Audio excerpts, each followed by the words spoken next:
Good morning, everyone. My name is Atengedumana.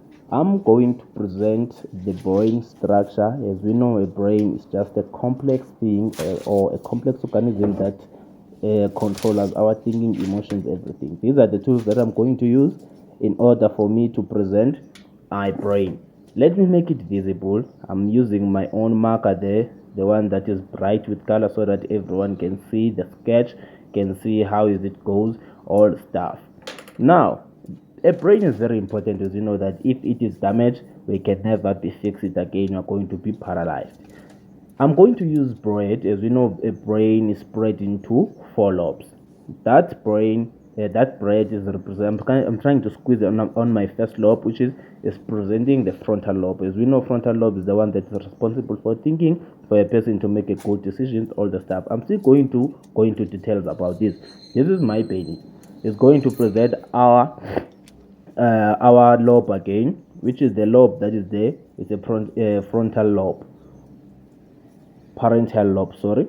Now the parental lobe is the one that is responsible for is determining the position and integrating our visual information.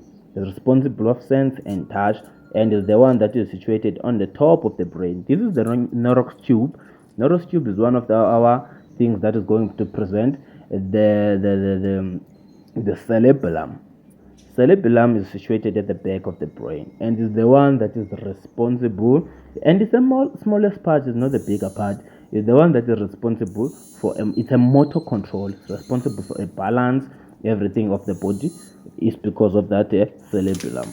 This sixth skull is going to present our temporal lobe. Now, temporal lobe is located on the side of the cerebellum, responsible for processing auditory information such as hearing, learning, and feelings are also represented by the temporal lobe. Now, I'm trying to squeeze it there so that it can be fit on this type of frontiers. This is my paint that I'm going to use also as my represent of occipital lobe. Occipital lobe is situated at the back and is a primary concern with the processing of a visual information. It is also known as a visual cortex. Now, this is very important because it's visual processing in learning. It is located at the back, as I said before. It involves determining the motions, the color, the depth, the shorter distance, the longer distance, everything that's going to include visuality. Now, as I said before, I will go deeper into details about these lobes. Now, this is my brain structure as it is completed, represented by my fixtures here. Go back to the frontal lobe. Frontal lobe is a very sensitive part and is a very important part in the brain. That is what I learned the most.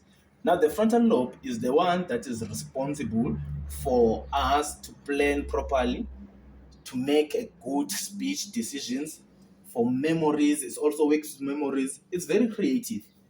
And this goes with the temporal lobe. Temporal lobe is on the side of the cerebrum or on the side of the brain. As we see, this is the side. Now, it is responsible for processing auditory information such as hearing, learning.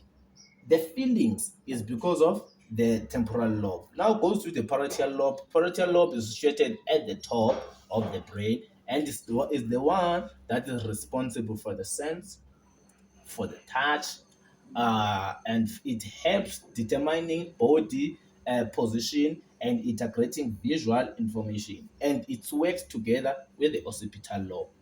As we know, occipital lobe is the very smallest part in the brain and it is situated at the back of the brain. But it is not the only part that is small in the brain.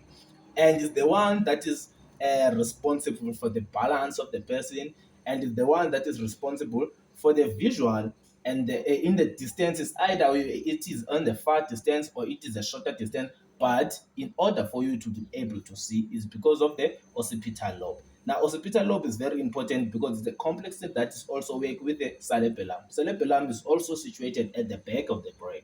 Now, cerebellum is also responsible for the balance for the person, for balancing everything in the body of the person is because the cerebellum.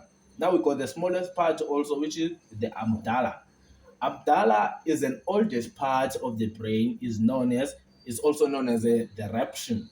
Reption, eruption brain.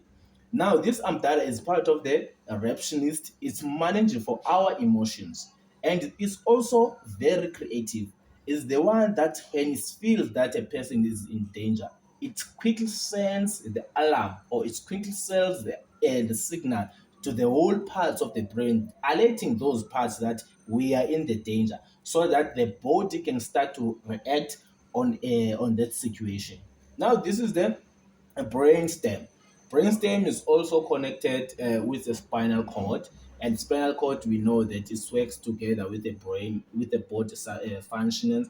Now, the brainstem is connected with this spinal cord, and it's made up of the pons and medulla oblongata.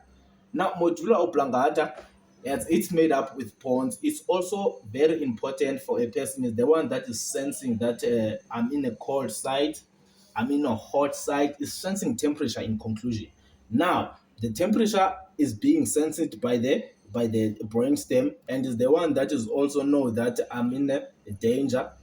Sorry, it's the one that is also known that this time I have a flu, I'm sick, and it sends also the information to the whole part of the brain. Now, what I have learned here, the brain is complex and is connected. They work together, and except from that, this brain, it have been divided in two hemispheres.